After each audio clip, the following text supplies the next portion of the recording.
Let's jump right into this. A very exciting episode for you today. Yes, it is the one, the only, Anthony Parker Alexander and Candace Owens. Well, if you're a fan of this show, you know we try to do things with a Parker twist.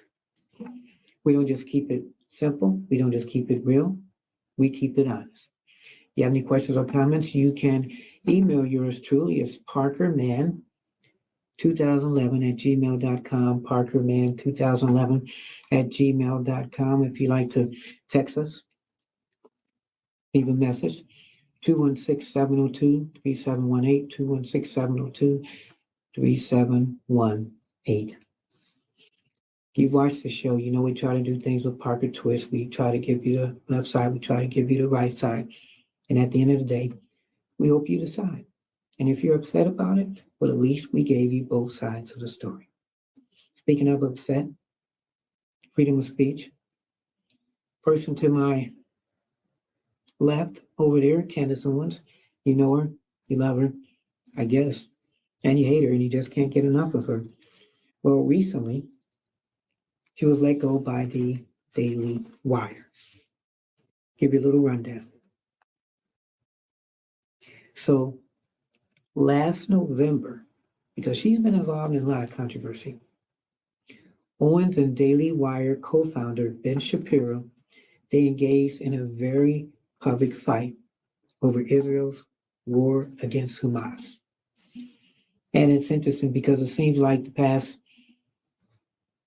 couple of years that when people are fighting vocally about this war,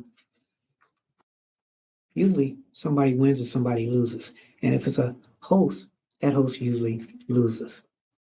So they got into this fight. And when they got into this fight, verbal fight, it was very uncomfortable for both sides. And she claimed, even throughout the tension, that just before being let go by her employer, that Shapiro doesn't have the right to fire her. Well, I guess he did have the right or the power to fire her. You just don't know. So let's go back 2019. Owen said, if Hitler just wanted to make Germany great and have things run well, okay, fine. Wow, controversial right there. But the Daily Wire, even after that statement, they still decided to hire her. And throughout the past couple of years, it's just been more intense criticisms, contradictions, and maybe some truthfulness coming from Miss Owens. She's at this platform, people wondering, was she using this to get something else? Did she know she was going to get fired? Did she know she couldn't continue to be herself and work with the Daily Wire? Well, I guess somebody had the last straw. And it's interesting because after she's been let go, a lot of African Americans have said, well, don't come to our platform because all you did was kind of dog us. You didn't like reparations. You talked about the Democrats. You talked about um, poor people. And you're on a platform where maybe you could have helped African Americans. But it seems like you just dispersed them whenever you wanted to. This is what they're saying. So some of the comments that she has said, because we're going down the Candace Owens journey. We're going to go down this journey to see where she's at, where she was, where she is, where she's going. So some of the comments. She liked a post on X, which of course was formerly Twitter, that asked a rabbi that she has been feuding with whether he is drunk on Christian blood again. Wow. I can't make this up. She warned that Jews are going to be blamed if TikTok is banned. She suggested that there is a Jewish gang in Hollywood committing horrific things on people. She defended Ye, Kanye West, of course. Now, these are some of her conspiracy theories. She pushed speculation that the First Lady of France, Brigitte Macron, is a transgender woman. Wow. She claimed that Hollywood was created by the CIA. She said she likes conspiracy theories because I view them as mind yoga. She suggested that Bill Gates is using mosquitoes to make people allergic to beef. And it's kind of interesting because a lot of people believe in conspiracy theories. So she is a queen of one. On Fox News, she compared vaccine outreach programs to a child predator and Hitler youth programs. And she has a lot to say about Hitler, too. She says she would rather die of COVID than take the COVID vaccine. Responding to rumors that she was vaccinated, she said, I am not getting the vaccine, ever. Never going to get it. I don't care if I'm on my deathbed and they say it can save you. I'm not going to get it. I'm principally now opposed to it. And I do not understand why anyone who is healthy, able-bodied, and young would ever get this vaccine if you're not at risk of COVID. And she even suggested that actor Bob Saget, who everybody loved, may have died from the COVID-19 vaccine. Wow. So what do you think about this? She's been known supposedly as a Jewish hater, a Hitler lover, an African American hater, a Republican lover, a Democratic hater. But you have to give her credit. She does talk about free speech. And I talk about free speech. That's the one thing we do have in common. But when does free speech fracture free speech? If you want to come on and give the left side of the story, then you also should be able to do the right side. It may not be things that you're comfortable with, but sometimes conversations aren't comfortable. And speaking of that, throughout the show, we're going to talk, we're going to give information from Wikipedia. Some people live and die by this. We're going to go through some of the stuff. And just when you think we're making it up, she's also going to confirm what we talk about. What are some of the good things about her? We always hear bad things. Well, her name is Candace Amber Owens. Birthday is April 29th. She was born 1989. She's 34, about to be 35. She's a political commentator, political activist, and an author. And whether you like her or not, she is. She's been rumored to want to run for politics. And with everybody running, she might have time now to run again. Her movement is Black conservatism. She's married to George Farmer. She has 3 children. And she's one of the most influential, I guess, people in the world, whether you like her or don't like. You have to acknowledge what you have to acknowledge. So let's go back to the early ages of her. When she was in school, which I thought was interesting, she was born in White Plains, New York. She was raised with her siblings by her grandparents from the age of 11 or 12 after her parents divorced. She's the third of 4 children. Her paternal grandfather, Robert Owens, Black American, was born in North Carolina. She's of Caribbean American descent through her grandmother. And she is a graduate of Stanmouth High School. So can you picture, she's 35 now. Let's go back half for that, 17. In 2007, she was a 17-year-old senior in high school. And back then, she received 3 racist death threat voicemail messages, totaling 2 minutes. And this is from a group of white male classmates, which included, listen to this, the son of then mayor, the mayor's son, and future Democratic governor, Daniel Malloy. So boy, you wonder how those political parties are, literally. If he's a Republican and she's a Republican, and she goes to the governor, and she says, yeah, I remember your son gave me a death threat. Where do I sign to endorse you?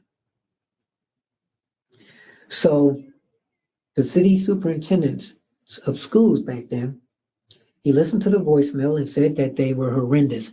And the Board of Education in federal court gave her family $37,000, over $37,000 in January 2008.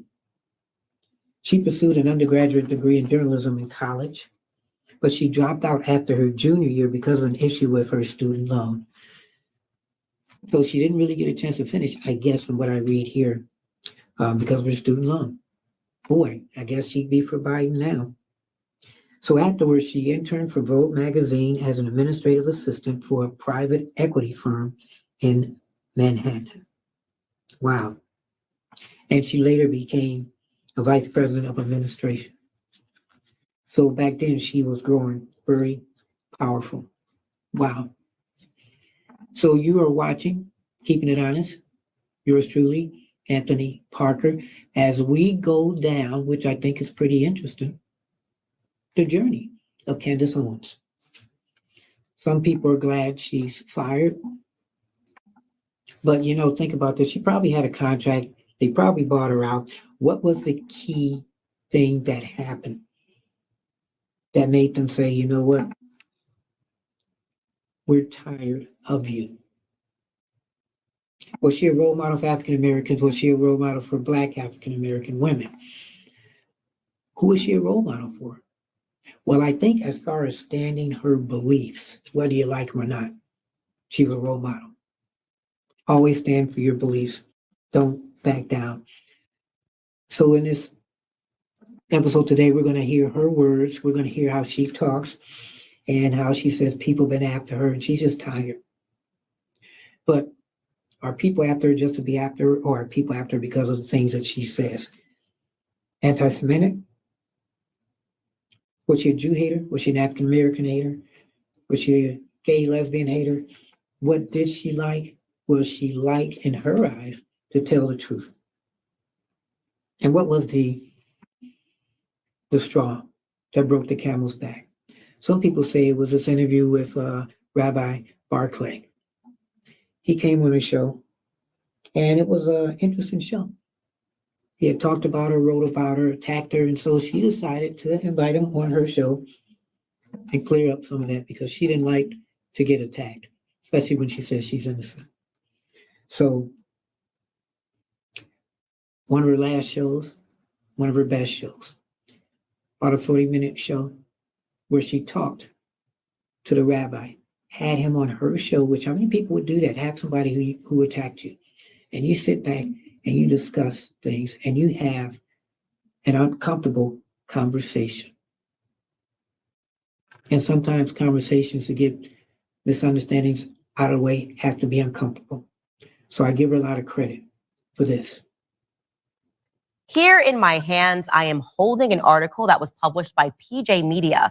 The title is Let's Be Honest. Candace Owens is a Jew-hating bigot. It was written by a rabbi, Rabbi Michael Barclay.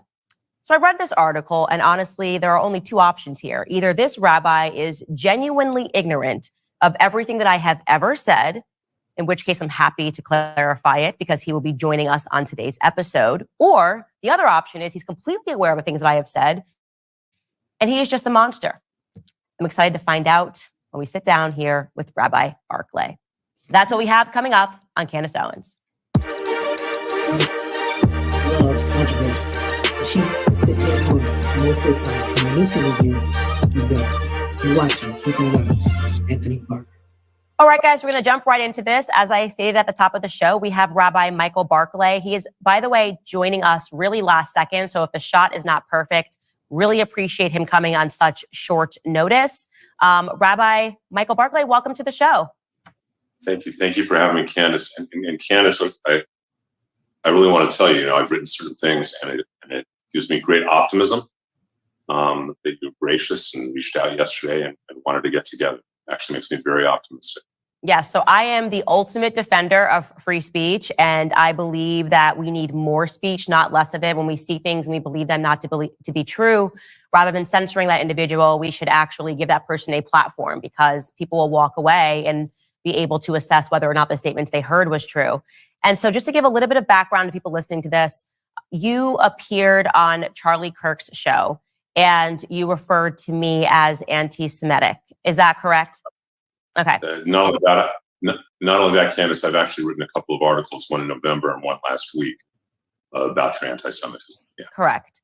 And referring to that article that you wrote last week, published on March 9th, the heading reads, "Let's be honest, Candace Owens is a Jew-hating bigot." So that's very punchy, very strong language. And I want to actually go through this article point by point so that you can defend your position and say why you wrote this.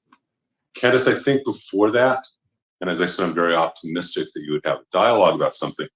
I think before that, there are some real steps, which is, I have called you, and I'm not alone in this, many Jews have called you an anti-Semite.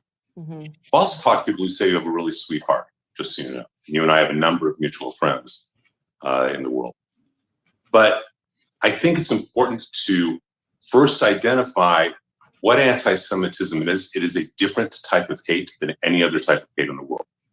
And if you and I are speaking crossways because we have a different understanding and definition, that's not going to lead to any dialogue. That's not going to lead. Look, I said to Scott, I'd love to walk out of here and say, you know what, I was wrong, and write an article, I apologize, and I was wrong. But the first piece is to have a mutual understanding of what is anti-Semitism. I think that would help a tremendous amount. I actually totally agree with you on that. That is a perfect place to start. Could you provide for us a definition of anti-Semitism? And so what else happened in this show? We're going to stop right there for that. I want your homework is to find out what anti-Semitism is. Because on this show, Rabbi Barclay and Candace Owens, they did talk about that. So I give them a lot of credit. I give her a lot of credit for talking about that. It was about a 40-minute show, and they got to talk about anything and everything. And they decided to deal with anti-Semitism as a start. So I don't know for you, but for me, as I do these shows, there's things you think black and white. Here's glasses, right? Here's a pen, right? Black and white. Some people may see this as spectacles instead of glasses, and some people may see this as pen. So technically, is it black and white? Everybody has their own opinion. And what we try to do on this show, like I said, we try to give both sides of the story. We try to let you decide. And hopefully throughout that, while you're deciding, you're getting the truth of everything. And that's all that we try to do, is give you the truth. That 40-minute show, they talked about things that was true and untrue. He brought up some things. She addressed videos, and she pretty much combated a lot of things that he said. It was one of her last interviews, and it showed no matter what kind of fighter she is, I'm not condoning her. Okay? I'm just saying, as far as when you believe in something, you believe in something, and nobody can tell you anything else. Was she a pariah out there? Was she giving things to people as far as viewers, and she wasn't giving all the stories? Was she saying things that was totally crazy, as I read some of the comments? She doesn't think she did anything wrong. She thinks that everything that I talked about, I did for the greater good. So, as I said, we're reading certain things, and then we're going to go through what she says. So, in 2015, Owens was CEO of Degree 180, a marketing agency that offered consultation, production, and planning services that included a blog on a variety of topics, written by Owens and other commentators. In a 2015 column that she wrote for the site, she criticized conservative Republicans, writing about the bat blank crazy antics of Republican Tea Party. She also added that the good news is they will eventually die off peacefully in their sleep, we hope, and then we can get right on with the obvious social changes that needs to happen immediately. In 2016, the blog featured an article mocking Donald Trump's penis size. So you wonder how many of these things are she saying because of she wants attention. She launched socialautopsy.com in 2016, a website that would expose bullying on the internet, which sounds good, by tracking their digital footprint. You think that's something that's kind of needed. The site would have solicit users to take screenshots of offensive posts and send them to the website, where they would be categorized by the user's name. She used crowdfunding on Kickstarter for the website. Sounds like a good thing. The proposal was immediately controversial. Now you wonder why it was controversial if you're doing things to help people who are bullied. She drew criticism that she was doxing internet users and violating their privacy. Well, my thing on that is, don't go bullying people. According to the Daily Dot, people from all sides of the anti-harassment debate were quick to criticize the database, calling it public shaming listing that would encourage doxing and retaliatory harassment. So technically, you're harassing somebody online. This company finds that you're harassing somebody online. They go after you. Now, they're wrong. Both conservatives and progressives condemned the website. So in response to this, people began posting Owens' private details online. So pretty much they're like, okay, well, you're doing this and you're going after people, but you're going after people who are going after people. So we're going to go after you. So with scant evidence, she blamed the doxing on progressives. And it's ironic because she became a conservative, saying in 2017, I became a conservative overnight. I realized that liberals were actually the racists. Liberals were actually the trolls. Wow. Social autopsy is why I'm conservative. So because of her site. Kickstarter suspended funding for this, and the website was never created. Wow. But was there good in that? It seemed like at one point it was. So again, she did this site to go after the bullies who were bullying people.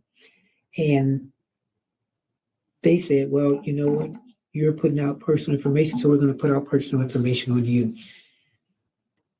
So was her intentions right?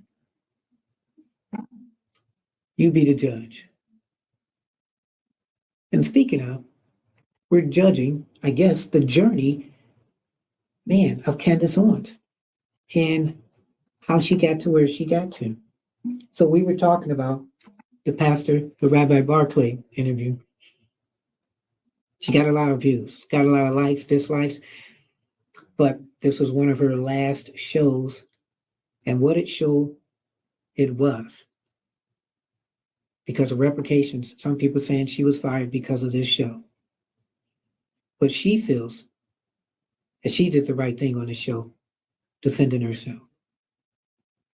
We've been trending all day on X, given the interview that I gave with Rabbi Barclay yesterday. A lot of you guys have so many comments regarding that back and forth. And one of the questions that I have is, why do so many people think I'm going to get killed?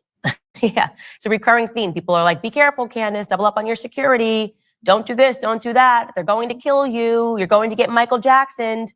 Where is all of that rhetoric coming from? Today, I want to unpack it, and I want to formally state my history when it comes to my engagement with the political movement in America, reveal to you guys some things that I've never revealed before, really want to crack open this dialogue. So it's going to be an interesting show. She's going to talk about her life. And as you'll see on the show, you wonder if she knew she was going to get fired and maybe she just didn't want to leave, but she wanted to leave on her note because she talks a lot about herself on this show. She really defends a lot of stuff that she does. Very interesting show. So again, we're going to go back, talk about some of the things that she's done. November 21st, 2017, at the MAGA rally and expo, founder Charlie Kirk, which she'll talk about, announced that Owens had been hired as the organization's director of urban engagement. So what does urban engagement mean? When they use the term urban, are they talking Black or are they talking rural? Turning Point's hiring of Owens occurred in the wake of allegations of racism at Turning Point. Hence, she got a job as the organization's director of urban engagement. In May 2019, she announced her departure as communications director for the organization. In April 2018, Kanye West tweeted, "I love the way Candace Owens thinks." The tweet was met with diversion on the part of many of West's fans. A lot of people like West, but they don't like, wow, Candace Owens. In April 2020, politically, she announced her intention to either run for office in the United States Senate or to be a governor, and that she would only run against an incumbent Democrat, not a Republican. So her being a strong Republican, she didn't want to take anybody else out, but she would have loved to run against a Democrat. And that was only 4 years ago, a little over 4 years ago. So who knows, now for time, she might be able to run again. She did not reveal, though, back then, which specific office she would run for or in which election cycle. Back around the 2020 elections, she announced she would be joining the Daily Wire and would be hosting her own show. "I'm moving to Nashville and joining the Daily Wire. This was a tough secret to keep. I couldn't be more excited." She was excited. I wonder how she is now. Her podcast, Candace, appeared on the platform on March 19th, 2021. And she aired her shows in front of a live audience. Notable guests: Donald Trump, Jim Jordan. And in February 2021, she tweeted that she was considering a run for president. Hear this, she was considering a run for president in 2024. And maybe that's something that she's going to do. Candace Owens for president? Can it get any worse? All that and more today coming up on Candace Owens. So besides the running for president, ladies, I'm going to tell you everything she's done or doing. So watching Keeping It Honest. One of the biggest sales ever. 30 beef sticks for just And $30. I hate it too. Try for $1 each. Commercials 6 and grams of everything. protein. All right, guys, a tremendous, tremendous response. Honestly, thank you. I think people of all races and religions were just shocked by the conversation that I had with Rabbi Barkley yesterday. It wasn't really much of a conversation. Obviously, he spoke a lot more than I did, but I was happy for that. I was grateful for that because I wanted people to hear his perspectives. I know this is going to sound weird, but I kind of like Rabbi Barkley because I think he's honest. I think he honestly, as I tweeted yesterday, views himself as better and more important, or at least his race as more important than other races, more significant, the history of his race as more significant. And even in terms of someone being a supremacist, if you are honestly a supremacist, at least I can appreciate that because you're not hiding who you are. And that's why I meant it when I said that he will always be welcomed back onto the show. I think it takes courage to have conversations. And I think that what he did yesterday was actually quite courageous. And you think about that, you have to go to that show and watch that because they had a tit for tat. And I think at the end, it was kind of a respect for each other. Conversations sometimes aren't nice, especially when you're talking to somebody that totally agrees or disagrees with you and you disagree with each other. Couple of moments that you guys were shocked by, just like me, was, I guess, just the lack of definition when it comes to anti-Semitism. It mutates. He told us that over and over again. It is a definition. It is a hate that mutates, which essentially, at least the way I took it, and I think most of you took it, means that it can just be whatever they say that it is, including the term hag. I think I actually learned the word hag from watching the movie Hocus Pocus when I was a kid. It actually was one of my favorite movies, and they used the word hag, and I used it to describe someone that is engaging in witch-like behavior, trying to cast a spell on audiences to convince them that Candace Owens is an anti-Semite when I could not be further from that sort of a categorization. I have no hatred towards Jewish people in my soul. I just don't. Had many experiences with Jewish people growing up. I've already recounted those. We're not going to do that today. But yes, Rabbi Barclay says that the scholars agree. He kept talking down to me. It's the scholars, it's the intelligentsia. They're so much smarter than us, and they understand the definition just changes. I think. So I wondered too. I like that the hate that mutates. You have so much hatred and it just goes around, around, around. How much of this in people's eyes does Candace Owens push? The hate that mutates. Trying to find good stuff to all this with these papers. Again, I'm going to read these. She's going to talk. Okay. The Blexit Foundation. So Blex, a term originally coined by Belia Connolly, is a form of black and X that mimics Brexit. Okay. This word used to describe the United Kingdom's withdrawal from the European Union. The original movement was started in 2016 by Connolly with the goal of achieving Black economic independence by encouraging Black Americans to leave the traditional financial systems that have historically disadvantaged the Black community. And sometimes myself, I feel that's a lot to ask for. It really is a lot to ask for people to stand up on their own and say, we have to stop depending on people. And throughout this show, the one thing I like, some of the things that she says is misinterpreted, and we try to make it make sense. So as she's talking, hopefully we can try to make it make sense. She has a thing that pretty much means, well, we have to get up off our behinds, African Americans, and stop depending on people. Wow. So Owens in 2018, she launched a different Blex Foundation. It featured a social media campaign to encourage ethnic minorities, including African Americans and Latinos, to leave the Democratic Party and register as Republicans. Wow. At the time, 8% of Black Americans identified as Republicans.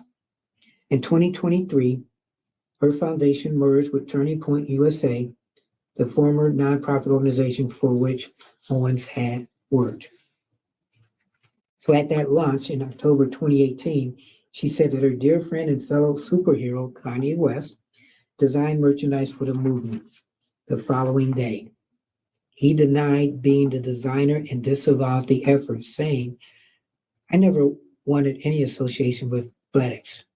I've been used to spread messages I don't believe in. After an apology, West continued to support Owens as of September 2020. So did she put that out there saying that she was working with Kanye, and he pretty much said no? A lot of controversy. Like I said, how much of the controversy is truthful? I think a lot of you guys were also surprised by the double down, right? In the face of overwhelming evidence. I just thought there was no way, once we pulled the clips of me saying the exact opposite of what he claimed that I said, I thought there was no way that he was going to double down on it, but he did. He particularly doubled down on the Hitler is okay Candace thing, right? Candace said Hitler is okay. He repeated that over and over again in that hit piece. And then I showed that I did not in any way say Hitler was okay, because what crazy person would ever jump on a stage and say that? Here's one comment from YouTube. Somebody wrote, when she played her Hitler quote and he still stood by what he wrote, I lost respect for this guy. So that's interesting too. Hitler is okay. Whoever says that, that's almost like saying slavery was okay. And then we know that term where I can't remember the guy, where he pretty much said, it made African Americans tougher. throughout the years of slavery. You talk about trying to make something good out of something bad. Yeah, a lot of comments looked like that. And I think especially because so many people had never actually heard what I said in its entirety. You've seen the libels, you've seen the smears, they've been printed for years. I am still having to clarify. For years, I have been clarifying what I said. And many of you guys had never heard it because you've just seen article after article, hit after hit, people trying to convince the masses that I said something that I simply never said. And in watching that clip, I think people were shocked. But yes, this is the truth. And factually speaking, as a political pundit, whatever it is that you want to call me, as a podcaster, I have been smeared and libeled for years. And I feel a power building in that people are getting tired of this. We are being tired of being propagandized. And that is why, for me, I feel in my soul at the time is now. And people are asking, why is Candace speaking out right now? Well, the truth is I'm simply tired of being lied on. I'm a human. She is a human. And I'm always going to say you wonder. So she says people are piling on her. Are they piling on her because she's making certain statements, doing certain things? What is she doing that people are tired? Sometimes when you're that person that takes all the hits, sometimes you're the person that's supposed to take the hits. Sometimes, even as a journalist, you have to get the truth out there. In her eyes, she's getting the truth out. But at what cost is she doing what she's doing?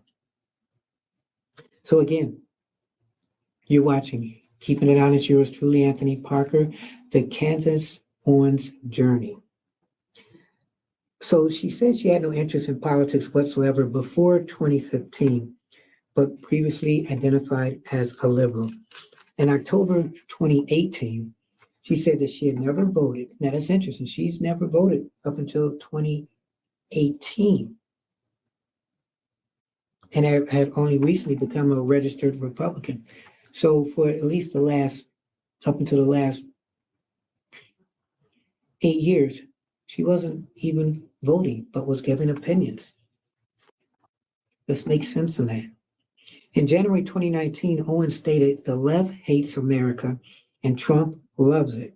She added that the left is destroying everything about the cultural Marxist ideology. The Guardian described Owens as ultra-conservative. Now, she was influenced, a lot of people wonder, well, who influenced her? She was influenced by the works of Ann Coulter, who's kind of out there sometimes, Ben Carson, and Thomas Sowell. Wow, so those are her role models? Is she a role model to anybody out there? Please let me know. Is she a role model as a Black person, as a Black female Republican, or is she someone who you don't want to be as a role model?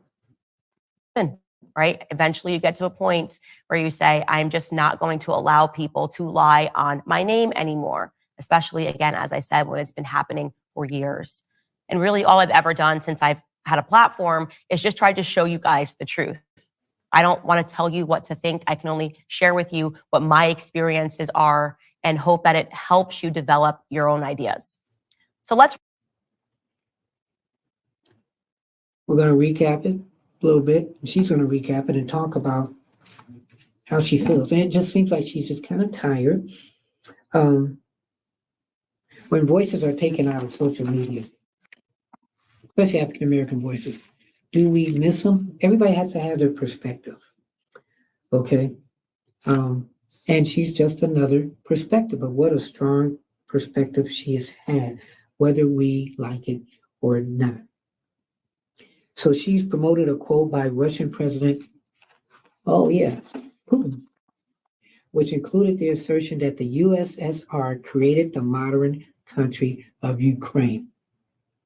Her views have received support from the Embassy of Russia, Washington, D.C., particularly following her tweet stating Russian lives matter after the start of Russian invasion of Ukraine in 2022. Again, saying things because she believes it or saying things to get a response. In March 2022, she faced criticism from historian Anne Applebaum for claiming that Ukraine wasn't a thing until 1989 and dismissing the notion of a Russian-led genocide in the country, prompting Applebaum to label Owens as ignorant of history. In December 22, she faced backlash and fact-checking on social media after making unfounded claims about Ukrainian President Zelensky's wife, with Twitter users debunking her allegations and highlighting the lack of evidence. She's done a lot, no matter what, in her years, and maybe she really is tired of taking hits. Recap, because I'm going to share some things I've never shared before. Obviously, you guys know that I hit the scene in 2017, and I had a laser sharp focus on the Black community. My career began when I started making YouTube videos, really challenging the BLM narrative. I was having my own awakening in real time about the lies that the media was printing about Black people, really lies that were meant, in my viewpoint, to keep Black people down, to encourage Black people to live a life of criminality, to encourage Black people to loot and to riot their own neighborhoods in the name of some perceived social justice. I pretty immediately got hired at Turning Point USA, and I hit the ground running with Charlie Kirk. Charlie Kirk is unapologetically pro-Israel. Everybody knows this. I was beside him throughout most of his pro-Israel commentary, and I bet if people dug it up on the internet, you would hear me saying pro-Israel talking points. And I say talking points because when I got into it, I didn't really care, again, about Israel because I was an American, and I just wanted to talk about Black America. But certainly I was nodding my head no matter what Charlie Kirk said, because I was just grateful to have a platform to talk about the things that were important to me. And I had a wonderful experience with Charlie Kirk, and I learned a lot under him and with Turning Point USA. In 2018, Charlie Kirk and I traveled to the United Kingdom, and it is there that I gave a notorious speech in November of 2018, where that clip was derived from. I'm going to show you that clip again in its context. We were talking about things that were happening in the United States, and somebody raised their hand and asked about the word nationalism, why we're all so afraid to say, I'm a nationalist. I am focused on my own nation. And in trying to answer their question, I basically said, because the word nationalism has been wrongly attributed to Adolf Hitler, at least in America, and that's why people are afraid to embrace the word. Here are my words again. Yeah, I agree. I actually don't have any problems at all with the word nationalism. I think that it gets, the definition gets poisoned by elitists that actually want globalism. Globalism is what I don't want. So when you think about, whenever we say nationalism, the first thing people think about, at least in America, is Hitler. You know, he was a National Socialist, but if Hitler just wanted to make Germany great and have things run well, okay, fine. The problem is that he had dreams outside of Germany. He wanted to globalize. He wanted everybody to be German, everybody to be speaking German, everybody to look a different way. That's not, to me, that's not nationalism. In thinking about how it could go bad down the line, I don't really have an issue with nationalism. I really don't. I think that it's okay. It's important to retain your country's identity and to make sure that what's happening here, which I think is incredibly worrisome in terms of the decrease in the birth rate that we're seeing in the UK, is what you kind of want to avoid. So I don't have anything problem. I have no problems with nationalism. It's globalism that I try to avoid. Wow, man, you look at that. Very interesting young lady. You wonder where in her life did everything change from having the couple different role models to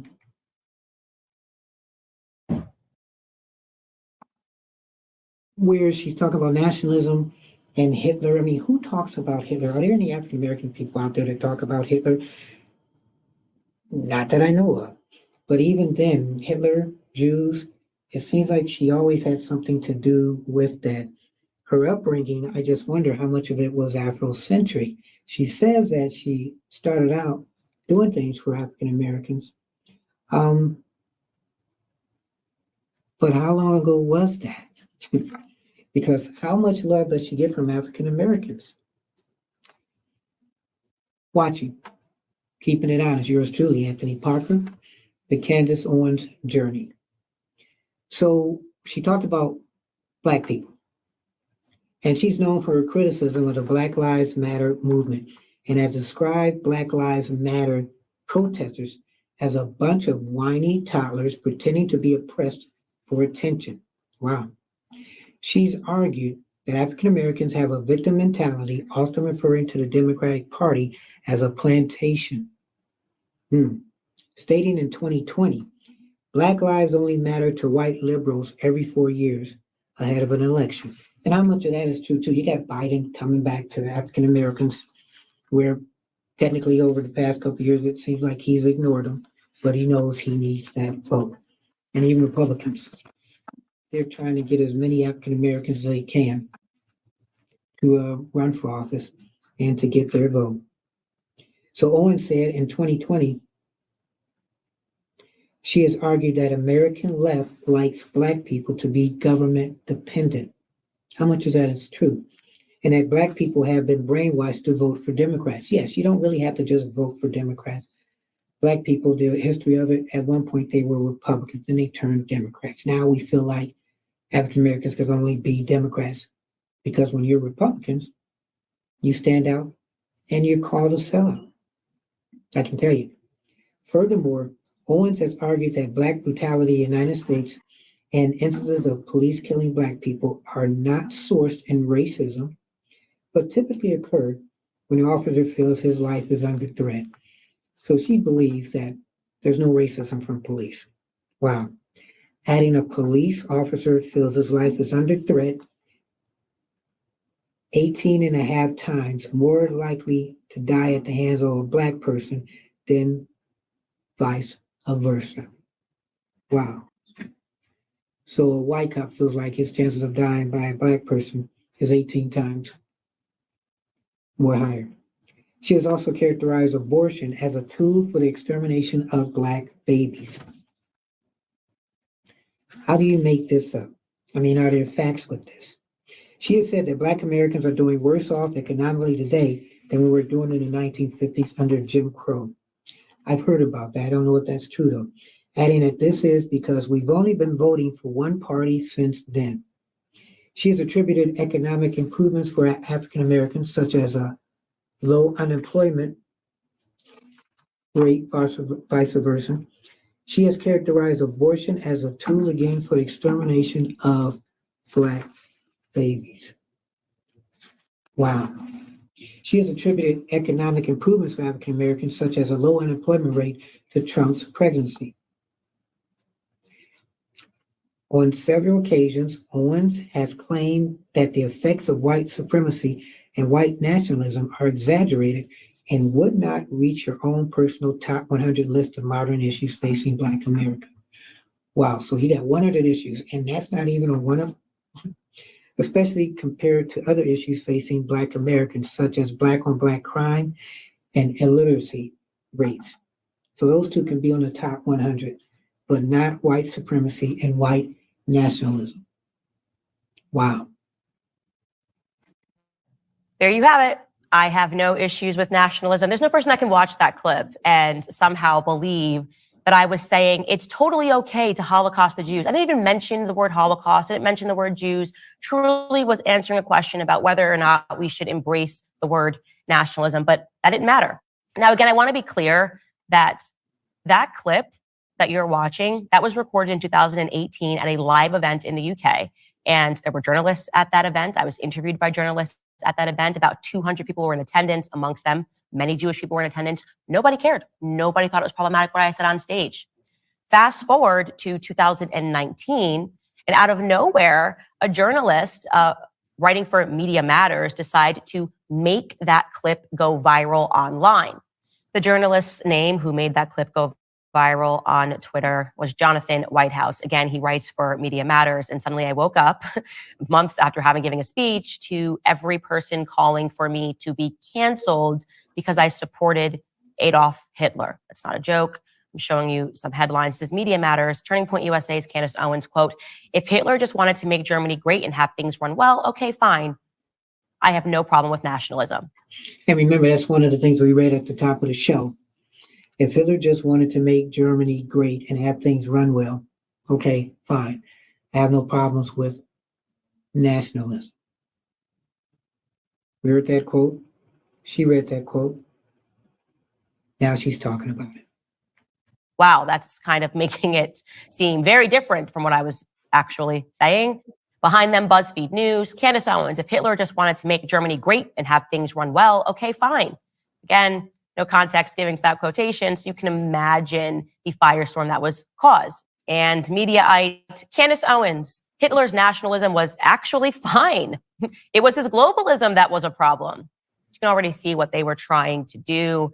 And again, the firestorm that I endured, I will tell you something personal. I was so stressed out by that event that I stressed myself into an autoimmune response. Like my body was breaking down because I didn't understand what was happening. I'd never in my entire life been accused of anti-Semitism. And suddenly I was fighting for my career.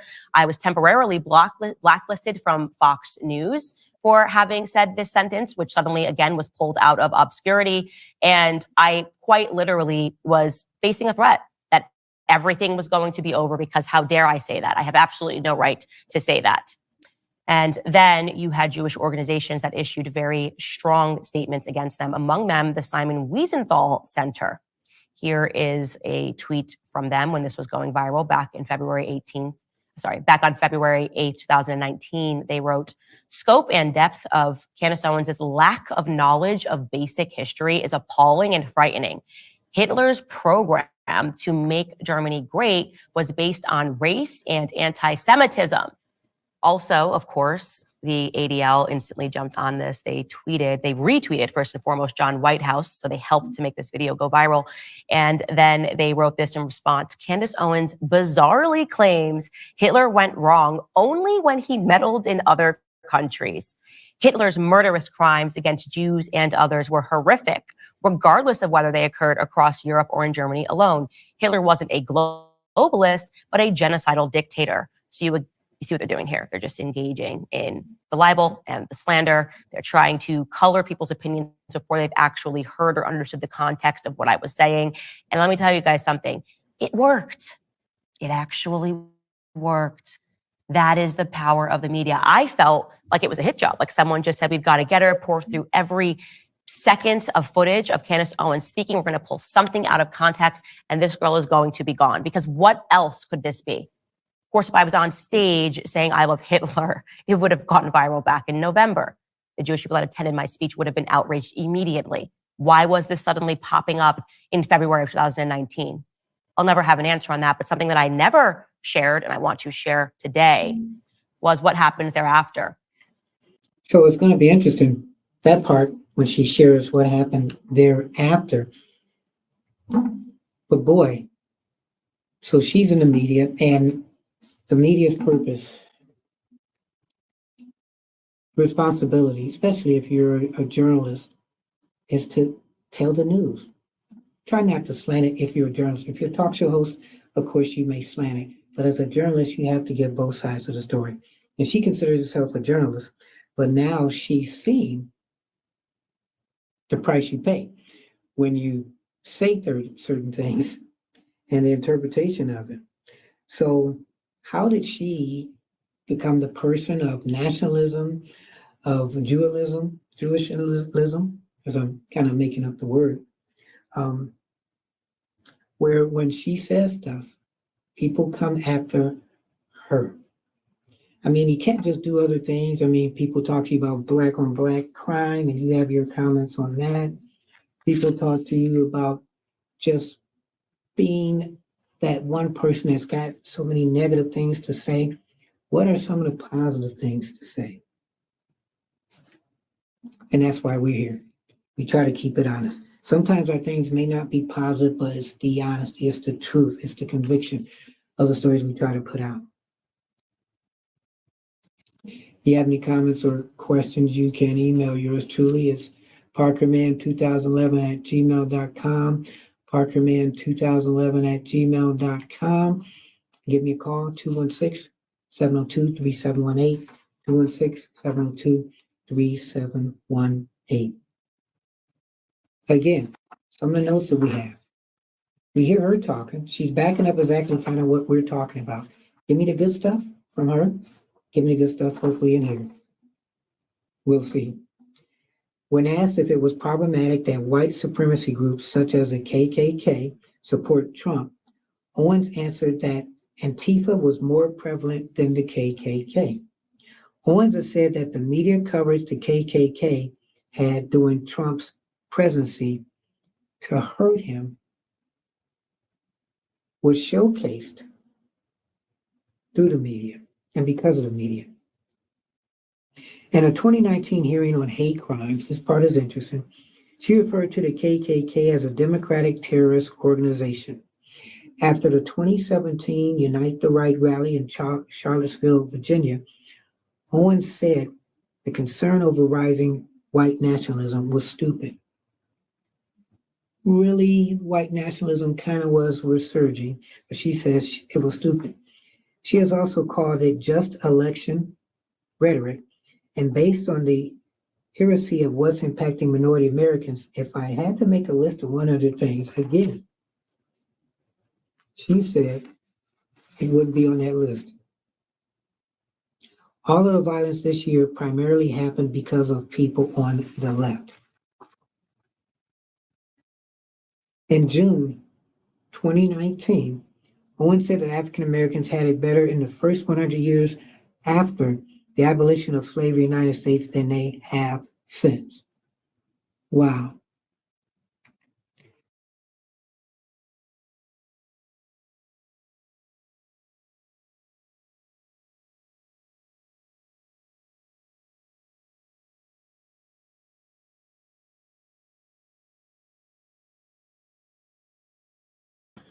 This is Brother Cornell West, and it has been my blessing and joy to be in such high quality conversation with Brother Anthony Parker of Keeping It Honest.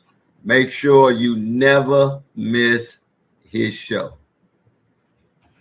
And thank you, Dr. Cornell West, who's also presidential candidate, for supporting our show. We don't just keep it simple. We don't just keep it real. We keep it honest. And throughout the show, you see me drinking. This is hot tea for people that want to know. I'm not promoting this, but I'm doing the hot tea. 216-702-3718, 216-702-3718. And email address is parkerman2011 at gmail.com, parkerman2011 at gmail.com. We thank you again for supporting our show. What do you think so far? Again, this lady right here, Candace Owens. Do we feel sorry for her? I don't know. But it makes you think about free speech. And if we don't have free speech, we won't have people saying things maybe we don't want to hear. But then sometimes that's how we get solutions. Sometimes conversations are, I guess you'd call it, uncomfortable. But sometimes we have to have those uncomfortable conversations to get through things. You think about that. When we have these conversations, how would we not be able to have solutions in certain things? We have the left side, we have the right side. We can come to the table and we can sit and hopefully decide. That's how things are, I guess, are completed, where everybody may not be satisfied, but at least we get to go on this journey. And speaking of this journey, we are dealing with the journey of Candace Owens, how she started out. We talked about role models. We talked about the things that she has said. I have given you things from right here, right off of Wiki. I've read some of the things, and then we've collaborated with not just me giving these, and some people think these are opinions, but with this person, Candace, also confirming some of the things that we have said. It's been a very interesting show. She's been a person that some people consider a role model. And I'm always again, well, what is a role model? What is a person, or who is a person that you want to be? We look at her and she doesn't back down from anything, but in this interview as she's talking, you just kind of hear that she is just kind of tired of so many things. Wow. When does it come a time where you say, enough is enough? And maybe with Candace, maybe she has said enough is enough. She was recently let go. Some people said it was a power play.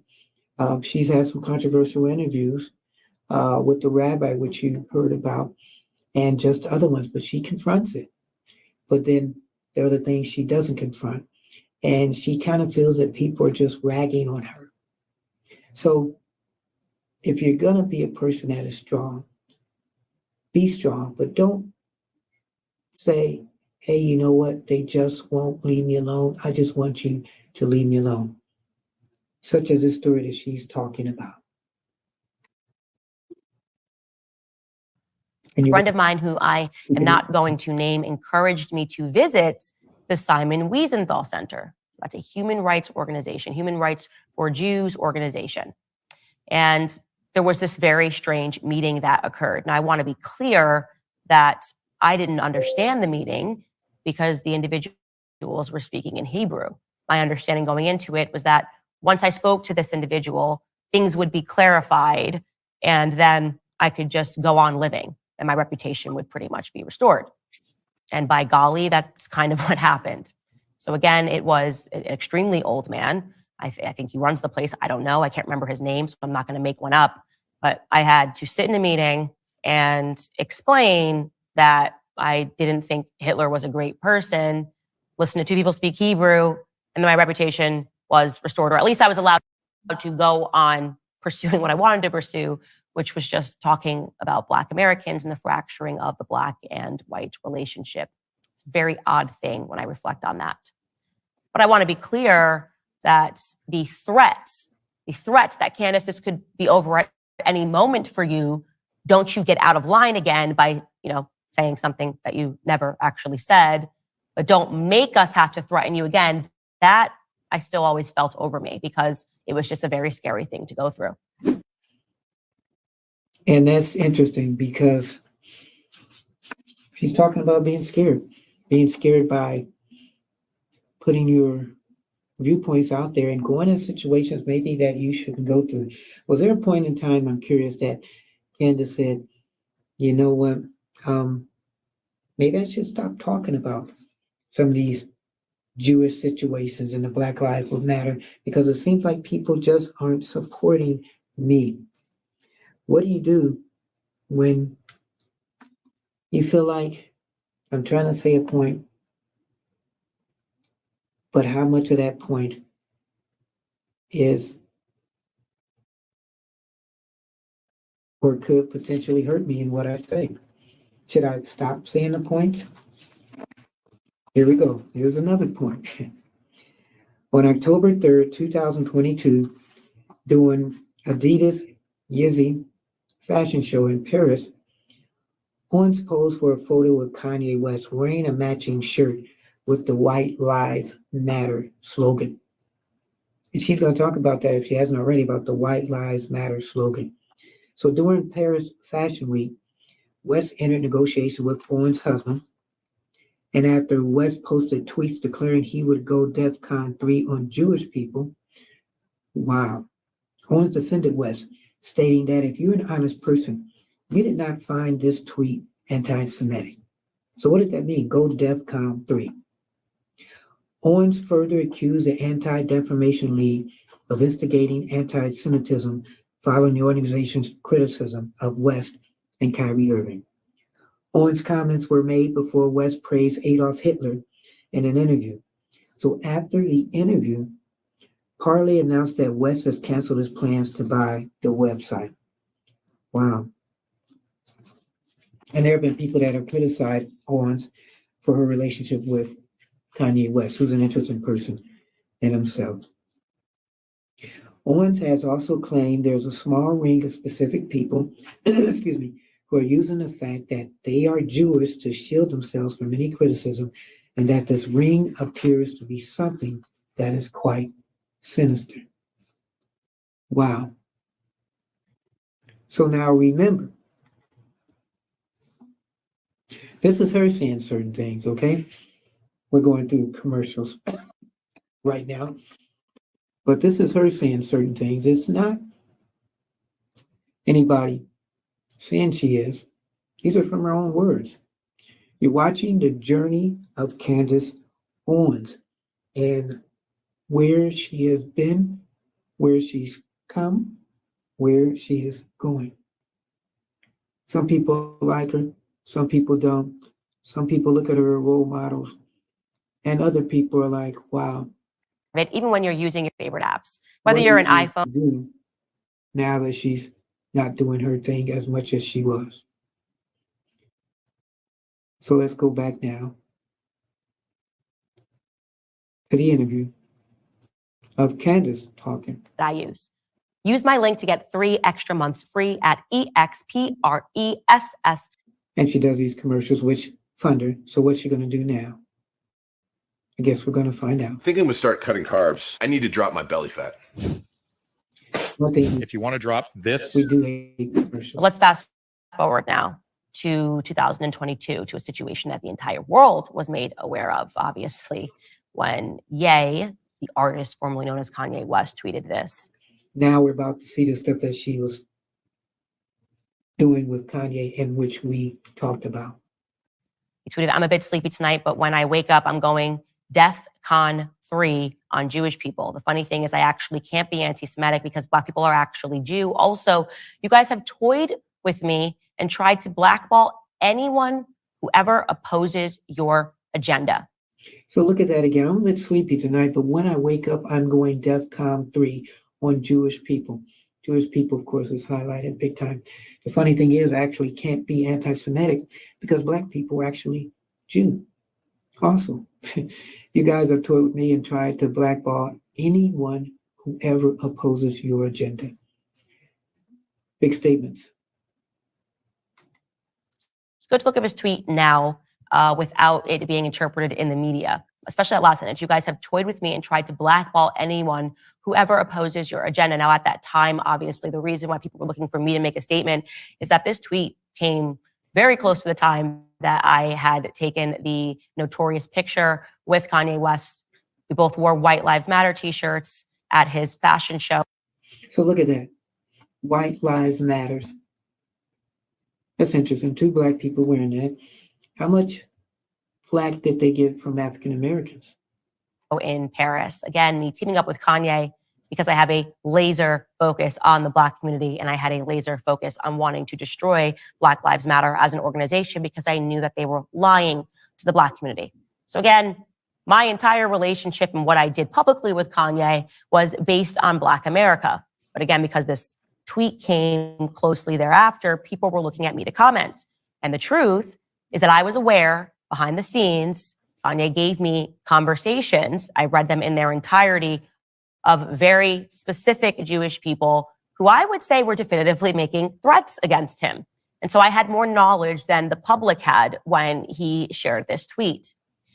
Now, what happened thereafter was I tried to caution the public the very next day following his tweet. So he had done nothing else yet. He had done no interviews. It was just the tweet that had existed in the public sphere. And I was trying to essentially say to people, hold your horses, because I think that once he explains what's happening behind the scenes, you will realize that he's not talking about all Jewish people in the entire world. He is feeling passionately about certain people that he works with. But that is interesting. So you have to know when you wore the shirt White Lives Matter that you're going to get some kind of criticism or some kind of response from that. Come on, you had to know that was going to happen. And here is what I said in an attempt to get people to hold their horses. Take a listen. That was the tweet. And people subsequently demanded that the tweet be taken down for anti-Semitism. Now, if you are an honest person, you did not think this tweet was anti-Semitic. You did not think that he wrote this tweet because he hates or wants to genocide Jewish people. This does not represent the beginning of the Holocaust. That's if you're an honest person, you'll meet that. You will admit that, right? If you're an honest person, when you read this tweet, you had no idea what the hell he was talking about. I had no idea when I read this tweet what the hell he was talking about. This tweet So- inspired questions, not answers. First, So if you didn't know what he was talking about, you had to know he was talking about something that was kind of disrespectful of Jewish people. foremost, what is DEFCON 3? Did he mean DEFCON 3, which would be a military defense position, not an offense? For those of you that are offended, a military defense position. Is he tweeting this because he's reading the Newsweek headline calling him an anti-Semitic? Is he angry because he can't believe that he's not free to talk about people in his life who happen to be Jewish, right? Without being accused of anti-Semitism? Is he saying, I'm not going to shut up and I'm going to keep tweeting and I'm going to keep calling these people out, referring to his friends that he feels slighted by? Is he talking about Jared Kushner and Josh Kushner? If you're a liar, you'll say, I know I was scared, Candace. I actually thought that Kanye West was going to launch a military strike in Israel, because that's the reaction. Like when I woke up and I looked at the headlines, the reaction was like Kanye West had gotten together a military strike and it was going to go forward in the morning time in Israel. That was the reaction that was met with this tweet. So the fun thing with the serpent is, So didn't you think too that when you saw that tweet, you didn't think that he was gonna like go military on people, did you? Really? Did you really think that? I mean, come on. How goofy are people if we think we saw that tweet and we thought that Kanye West was about to go military on some people? Really? You're saying that now. He's very complicated. And like you and LeBron, there's some people that put things out there in tweets. They know what they're saying. They know how they do their things. They want some kind of response. White Lives Matter. Come on. DEFCON. Come on. You know, if you put that out, you're getting some word from people. Women's rights. Now she's a woman. She's an African-American woman. So it says she's critical of feminism, but she embraces the trad wife phenomenon of traditional gender roles. She has described the Me Too movement. Remember that? Everybody was talking about that? An intentional movement against sexual harassment and assault. As stupid. She says the Me Too movement was stupid. Now, how many people were for the Me Too movement? Did she just say this just to get people to say something? Owens wrote that the movement was premised on the idea that women are stupid, weak. She opposes abortion, which she has called a tool for the extermination of Black babies. I cannot make some of this stuff up, okay? In May 2018, Owens suggested that something biochemically happens to women who do not marry or have children, and she linked to the Twitter handles of Sarah Silverman, Chelsea Handler, and Kathy Griffin, saying that they were evidentially supportive of this theory. But Silverman, she responded, "It seems to me by tweeting this, you would like to maybe make us feel badly. I say this is evidenced by your sick effort to use our Twitter handles so we could see. My heart breaks for you, Candy. I hope you find happiness in whatever form that takes." And that's interesting. What is happiness for Owens? Owens responded, accusing Silverman of supporting terrorists and crime gangs. Wow. In the retrospect, you can see that I'm trying to suggest to people that there are specific people and he is having a reaction.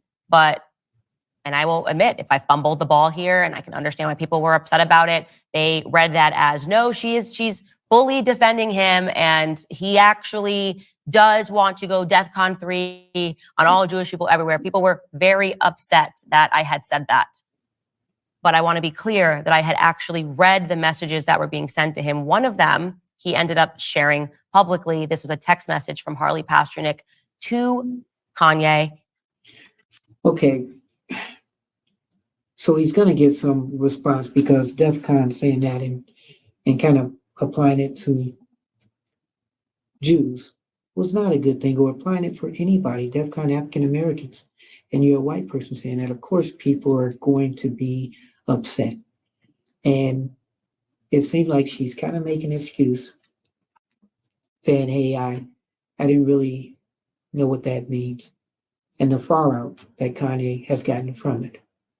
And this was something, again, that I had read before he had sent that tweet. Text message reads, I'm going to help you one of a couple of ways. First, you and I sit down and have a loving and open conversation, but you don't use cuss words, and everything that is discussed is based in fact and not some crazy stuff that dumb friend of yours told you or you saw in a tweet. Second option, I have you institutionalized again, where they medicate the crap out of you and you go back to Zombieland forever. Playdate with the kids just won't be the same. Is that a normal tweet? I will ask you guys, a normal text message, pardon, or somebody in your life, and Harley Pasternak, yes, he is Jewish, to send to you. He's supposed to be a trainer. What do you mean I'll have you institutionalized again? What does that mean? That your playdates with the kid, you're threatening somebody's relationship with their kids, right? Now, when you do something like that, it can drive somebody crazy. And again, I will own it. If it read to people at that time that when I was saying that, I was defending his right to impose upon every single Jewish person in the world, I apologize. And I'm hoping that this clarifies for you what I knew, the information that I had, and my understanding that he was responding to threats that he was actually getting from specific people. And I was hopeful that he would talk about that in a larger capacity, but then quite surprised when even when he did share that tweet, there was a minimal media response to it. It was sort of like, oh, well, Harley Pasternak is allowed to say that. And shame on you, Candace, for not recognizing it. But I want to be clear, that is the extent, what you just saw, of my commentary on that situation that led to a huge reaction, calls for me to resign, calls for me to get fired for defending Kanye West. I want to be honest here and tell you that I was also made to endure a very severe financial consequence behind the scenes because of those words that you heard right there. And one day I will talk more about that. You have my word. So that's going to be interesting. We wonder now that she's going to be on her own. Is she going to talk about that? The Kanye West thing. She's apologizing, but does she apologize for Kanye West for his words? How does she feel as far as Jewish people? And that DEFCON statement. Is she really looking at herself and saying, boy, these are some of the mistakes that I made, some of the noise that I put out there, some of the people that I've associated with. If you're talking about things that are bad, why aren't you talking about things that are bad that maybe you should be against? People say you hate the Jews. Now, why is that? Because we've been reading also about things that you've been saying. Okay? I'm reading the papers right here, but you're also backing it up. So on July 28th, and this is about LGBT rights. Let's see if she has to says about this. She stated she was in favor of banning transgender individuals who are undergoing sex reassignment surgery from serving in the United States military, but said that she did not oppose fully transitioned transgender individuals serving in the United States military. We all like Walt Disney, the movies, and maybe a place to go to. Does she? In April 2022, she called the Walt Disney Company child groomers and pedophiles and called for the boycott of the company. And this was after Disney announced its opposition to Florida House Bill 1557, officially known as the Parental Rights in Education Act, but commonly referenced as the Don't Say Gay legislation. Wow.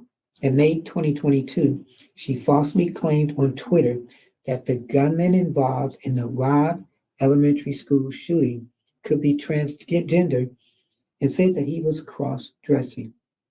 According to Owens, this was evidence that there were plenty of signs that he was mentally disturbed.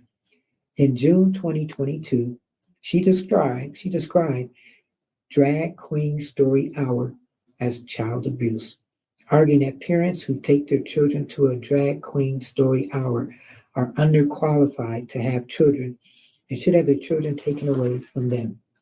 Wow. Now, doesn't that seem like Germany? So you're making these statements, and maybe to you they're true, but then you're also giving out false statements. And if people are watching you and they kind of believe in you, then you're giving them false information. Let's fast forward instead to 2023.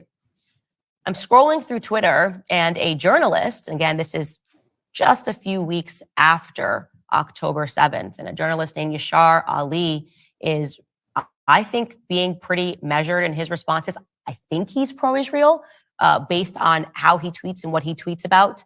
But on this day, he was focused on something that Brian Mast, a congressman, had said on the floor. Yashar Ali tweeted, "This is absolutely sick stuff from Rep. Brian Mast. And if there's any decency left in Congress, a resolution will be passed to condemn his remarks and he'll be removed from the Foreign Affairs Committee. I'm not naive enough to think he'd resign." So I saw this tweet and then I clicked to see what Brian Mast said, and I was equally as disgusted. Here is what Brian Mast said. As a whole, I would encourage the other side to not so lightly throw around the idea of innocent Palestinian civilians, as is frequently said. I don't think we would so lightly throw around the term innocent Nazi civilians during World War II. If you've ever voted for my father, I'm asking you to chip in $5, $10, or even $25. So isn't that interesting? Wow.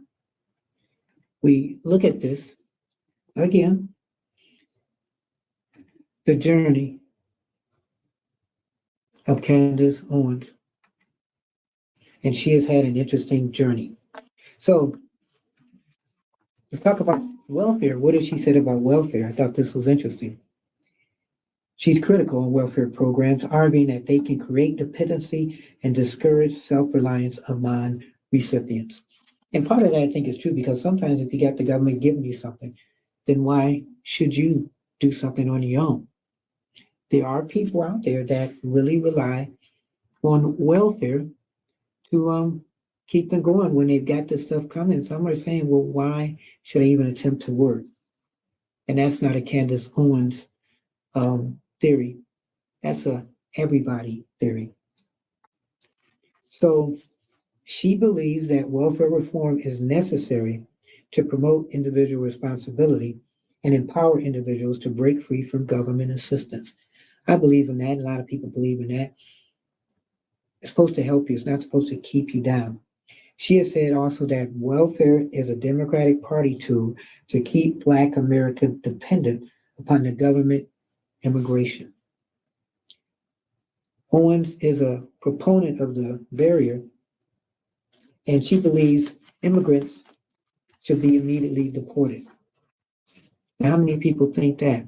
Is that a good thing, bad thing? She warned that Europe will fail and become a Muslim majority continent by 2050. Again, she warned that Europe will fail and fall and become a Muslim majority continent by 2050. Now, how does she know that? There's never been a Muslim majority country where Sharia law was not implemented. She then said that the United States would then be forced to save the British. Wow. Where did she get some of these things from? What kind of research does she have? But when she has a platform like this to talk, then we, if we're not watching anything else, will tend to believe the talker. Basically saying is there's no such thing as an innocent Palestinian life. And basically, I believe, was laying the groundwork for genocide. That's genocidal language to say about any group of people. If I say there's no such thing as an innocent Iraqi, it doesn't matter who you're talking about. That is genocidal language. And so I retweeted this and I said, yeah, this was disgusting, utterly dehumanizing. Of course, there are innocent civilians on either side of every conflict, and we should not forget that. This is shameful, inhumane rhetoric. I shortly followed up that retweet with a blanket statement: No government anywhere has a right to commit a genocide ever. There was no justification for a genocide. I can't believe this even needs to be said or is even considered the least bit controversial to state. Of course, what Brian Mast said was wrong. When I tweeted that second tweet, people thought that I was talking about Israel, or some people thought I was talking about Israel. They were so far in the trenches, they thought that I was making a statement that Israel is committing a genocide, when in reality, I was saying that people like Brian Mast need to cool it with their language. I get something bad has happened, but you can't say stuff like this ever. And so what happened was people who were formerly friends of mine, like Dave Rubin, began reading into it, began doing shows, just pretending, straight up pretending that I made a statement about the Israeli government when in fact I hadn't. I just showed you the proof that I had not. I liked Yashar's tweet. I retweeted it. I was obviously speaking about Brian Mast, but it didn't matter because what I learned and what I think a lot of people are learning, and especially on the heels of my discussion with Rabbi Barclay, is that even if what you said was something else, how some people feel should be prioritized. So even though I was talking about Brian Mast, and I was proven right in talking about Brian Mast, I was still at fault. I needed to understand that I was still wrong because of how other people felt, that the timing of my tweet wasn't right. It wasn't the right time to say that genocide is always wrong. There's a time and a place for that, and that was not it. Then it got even weirder because people started just spinning conspiracy theories. They started saying that I was coordinating with Tucker Carlson to intentionally get fired from the Daily Wire. I'm not kidding. People were beginning to say, and Dave Rubin was among these people, that it was so obvious. Gosh, why else would someone say genocide is always wrong, right? That I was trying to get hired by Tucker Carlson. There must have been some coordination between us. At 40 weeks pregnant, this was my big, bad plan. This was psychopathic. None of this was true. There wasn't an ounce of truth to that statement whatsoever. In fact, I refer to this as Ianon. It's like Israel Anon. It's a conspiracy theory born of absolutely nothing. But the onslaught continued. People attacking my character, saying horrific things about me simply because I didn't like what Brian Mast has said. And of course, most notoriously, everybody remembers that a clip started circulating of Ben Shapiro here at Daily Wire making ad hominem attacks on me, which I chose not to respond to at that time. I didn't think it was appropriate. But that, of course, just fed more people that were attacking me. So there's a couple things in that segment of what she said. Remember, these are own words. Is there a good time or bad time to talk about when genocide is wrong? No, we talk about it because it's wrong. She talks about people attacking him. She tends to be woe is me. She's strong, like I said, in one part, but very weak in other parts. Please don't attack me for what I say, or you're misconstruing what I say. Well, we hear what she's saying. And I'm reading what she's saying.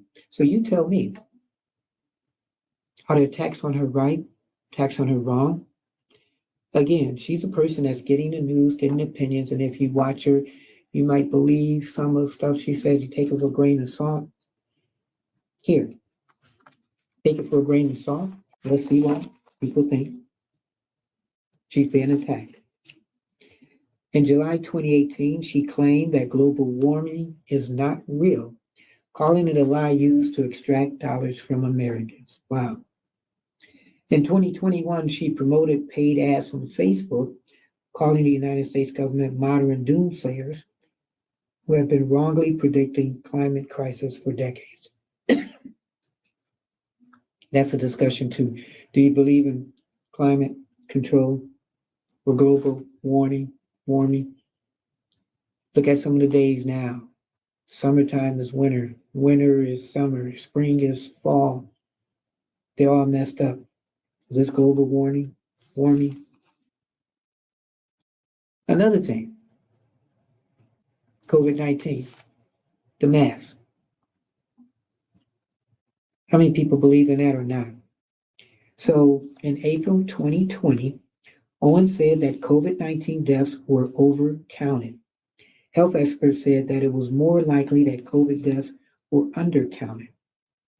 Regarding a vaccine, she said in June 2020 that under no circumstances will I be getting any coronavirus vaccine that becomes available, ever, no matter what. She also referred to Bill Gates as a vaccine criminal and said that he and the World Health Organization use African and Indian tribal children to experiment with non-FDA approved drug vaccines. So who would think that the government, think about this, would use people and experiment with them to see how these drugs are? Let us think. Maybe on this one she might be right. Philadelphia experiment. Go back to that if I'm correct on the title.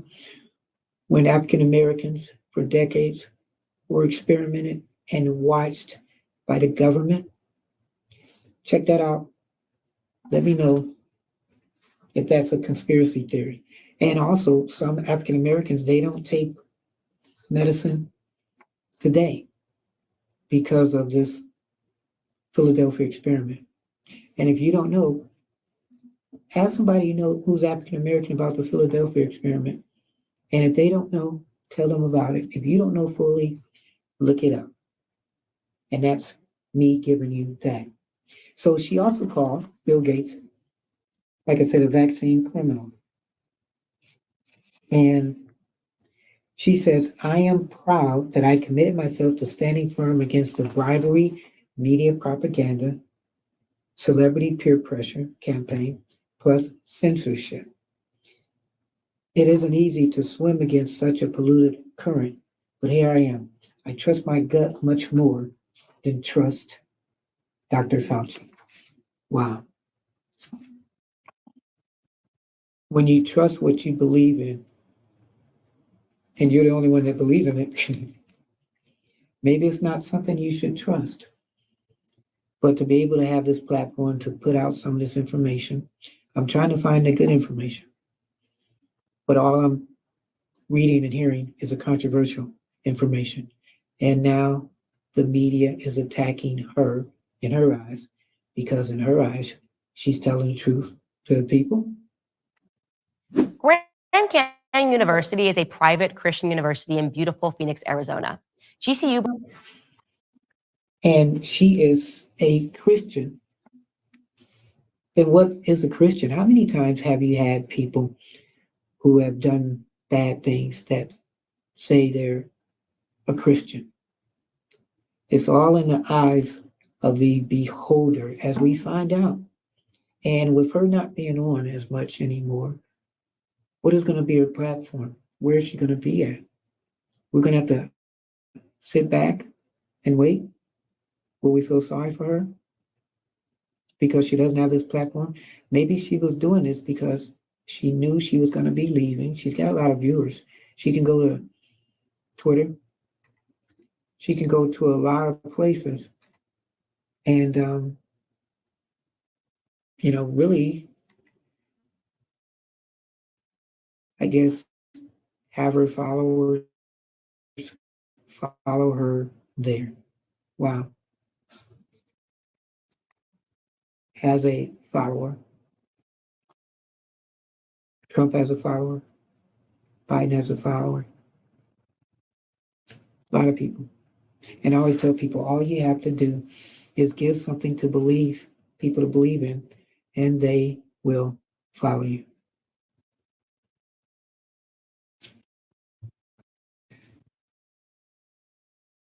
You're watching as we try to put this all together. Yours truly, Anthony Parker Alexander, and we are keeping it real. We don't just keep it simple. We don't just keep it honest. We keep it real. We're trying to get to the spot at now where she's going to be talking about, and this is going to be interesting, the Israel-Palestine conflict. And she's been talking about that, but we're going to elaborate more on this. And was this that got her fired? That's what I'm just curious about. Was this that got her fired because she talked about this and they were tired of hearing about it?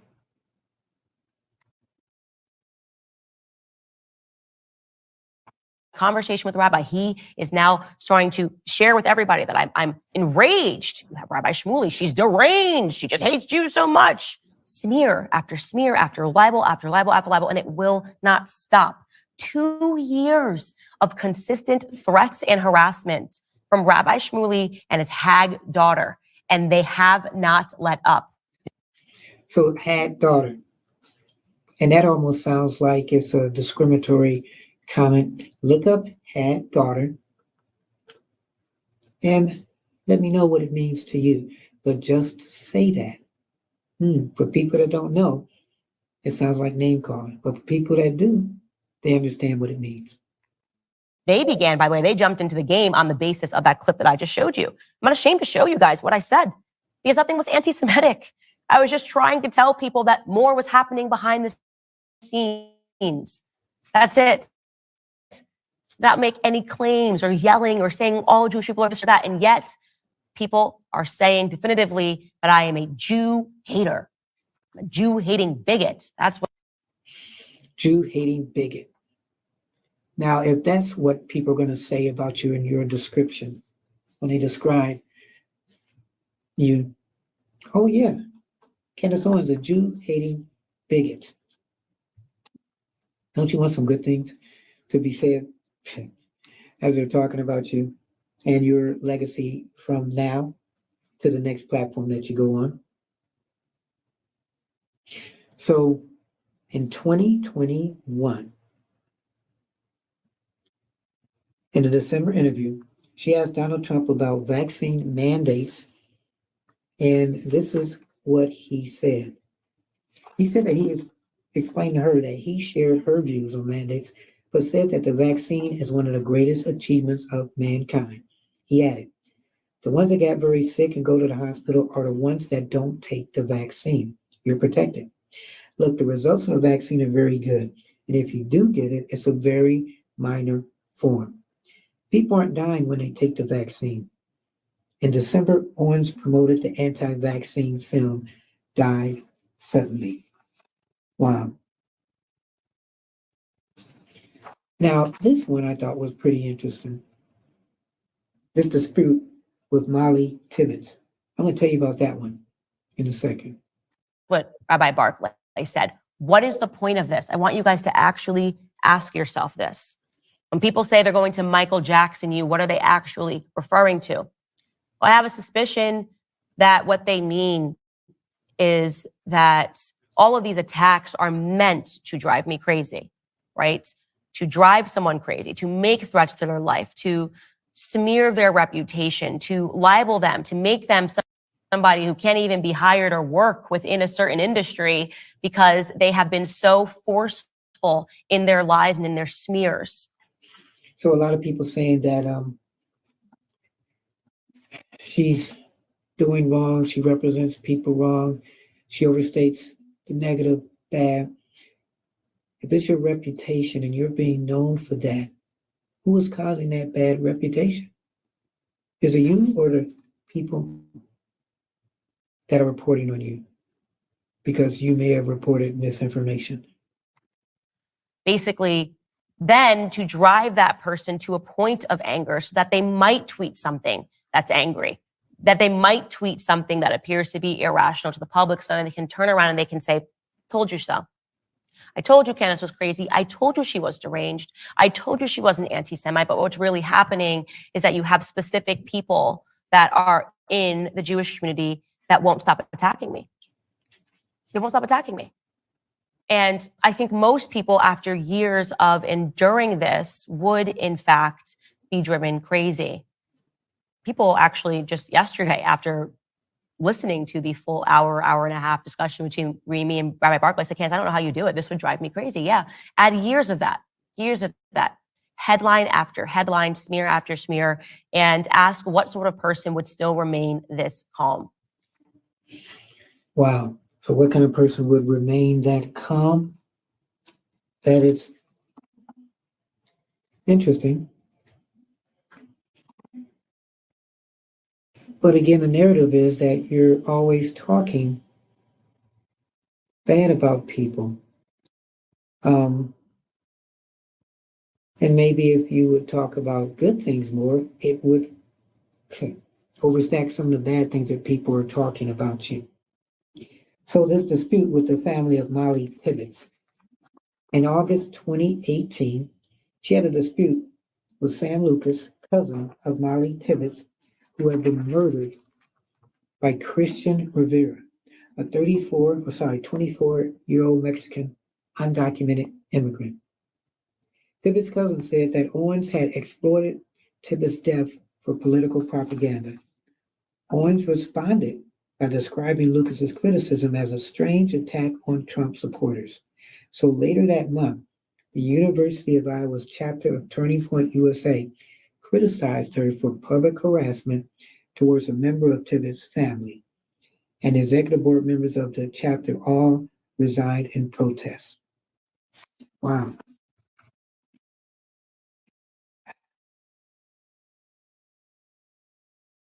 Where is this going? She's complaining about taking a lot of hits, but she's always making a lot of comments. I want to be clear. What is happening is a form of psychological terrorism. What they're doing to me is a form of psychological terrorism. They want me to snap so that I can then prove their point. Actually, my options are two.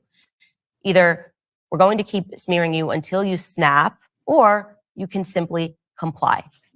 And what is the thing that they want me to comply with? I'm not sure. I think I've been pretty rational and I've been pretty level-headed. I don't understand why they have been engaging in this sort of smearing. This is why I'm terming this merchants of smear, because what they're doing here is they're constantly threatening people behind the scenes, publicly threatening people by smearing their reputations, and they never, ever, ever take a break.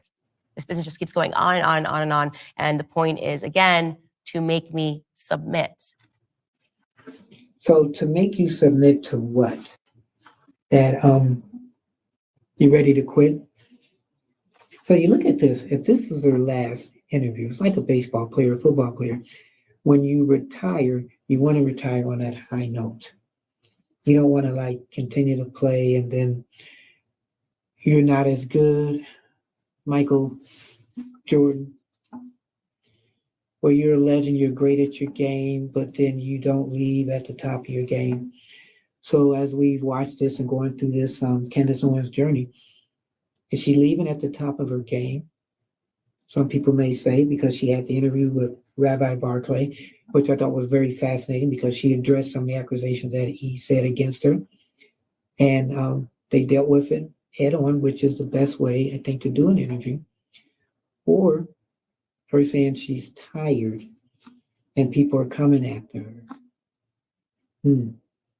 How is this ending this journey, this particular journey for her now?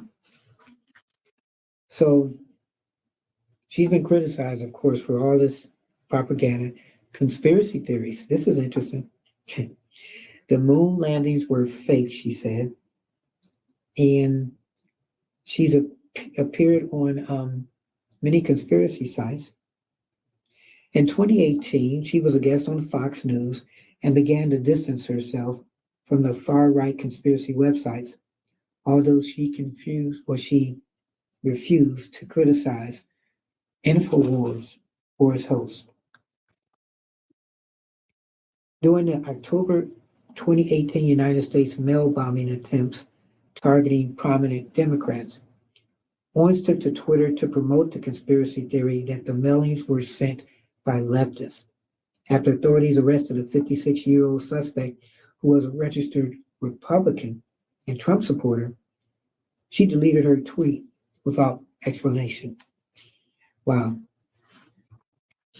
And what is the most controversial to me? It was about Adolf Hitler. Again, I really don't have any problems at all with the world for nationalism. She said in February 2019 that Hitler was a homicidal, psychopathic maniac that killed his own people, and Hitler was not a nationalist. He murdered his own people. A nationalist would not kill their own people. She said that the point of her comments was to say that there is no excuse or defense ever for everything that Hitler did. She also said that her comments were about Hitler's crimes against Jews. So that the media turned this in a different way. She's in the media. Were these her beliefs? What do you think? Another example of that, this is rather shocking. I'm not kidding. Yesterday, a journalist, and I'm putting this into quotation marks, despite all of the debunking that I did in that long article, in that long interview with Rabbi Barclay, already was jumping on the next smear. His name is Isaac Shore. He writes for, you guessed it, Mediaite, as well as the New York Post. And he is now publicly calling to have me fired. He's written a lot of articles, by the way, and he talks to a lot of people behind the scenes, telling them not to run any pieces on Candace Owens. Don't talk about Candace Owens. This guy's like, doing a real hit job here. And like a total rational journalist, he tweeted, how long will the Daily Wire stand by Candace Owens? No one is asking the Daily Wire to stop Owens from peddling hatred and conspiracy theories. They're just wondering why it's choosing to subsidize such behavior. Yeah, totally a rational thing for a journalist to tweet. And again, she's talking about journalists. Don't know if she's a journalist. I guess she doesn't consider herself a journalist. She's a political commentator who talks about things in the news and gives her information about it. But does she know that her statements that she makes, it really matters to people who watch her? So now that she's not on a daily basis, how do you feel about that? How is she going to have her brand out there? And is she going to continue to have her brand out there? The importance of doing any kind of media thing. You should try to get both sides of the story. And if she's not a journalist, she's a political commentator, then she's doing her job. But why does she believe in certain things that she believes? Does she believe in mainstream stuff? Or does she believe in left and right stuff that makes you scratch your head and say, well, why did she say that?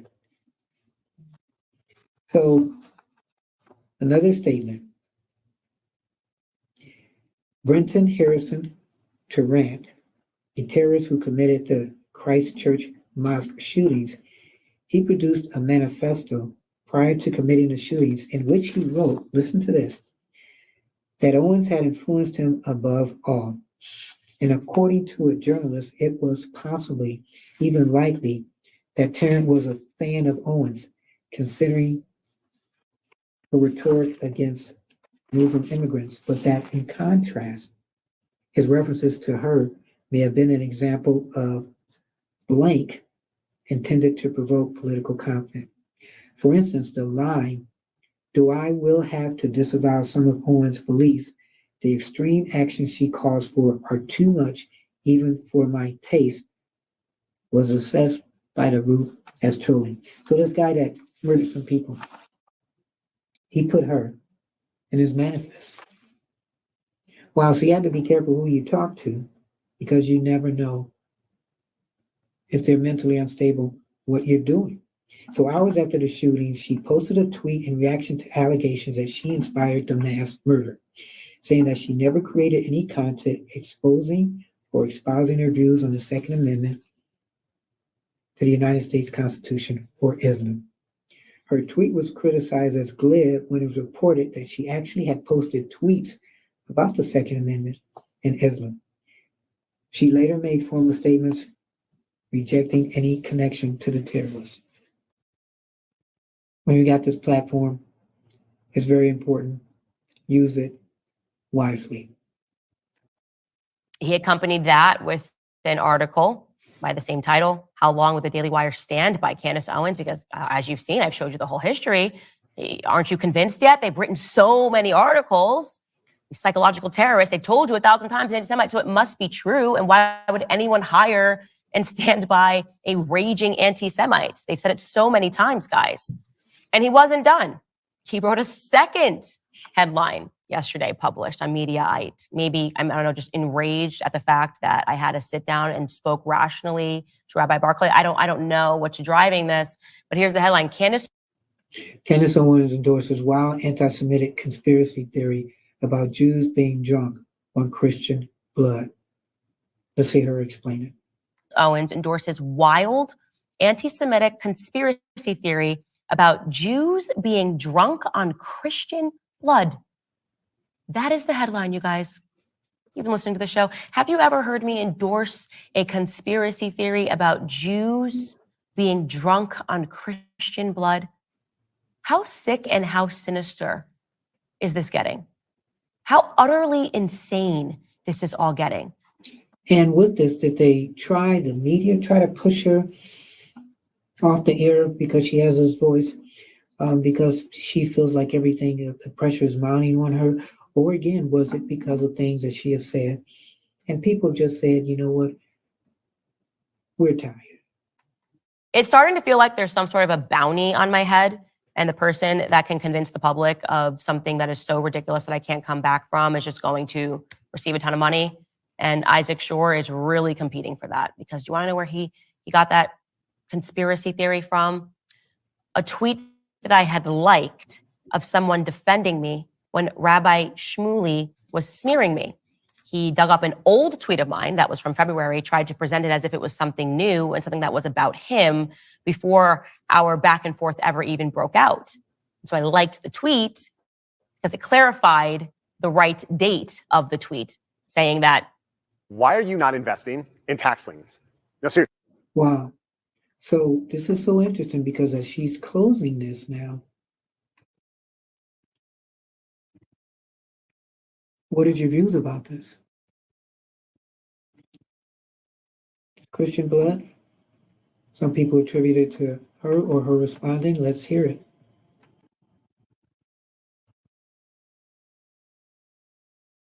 tweet. I just obviously liked that this person was calling out this BS smearing tactic. Little did I know that Isaac Shore and a team of journalists are now monitoring every single like of mine on Twitter to see if they can convince the public that I am advocating for insanity. This is how desperate they have become. Her last show, one of her last shows, and does she sound like she's giving up? Or does she know she's got another platform that she's going to be going to?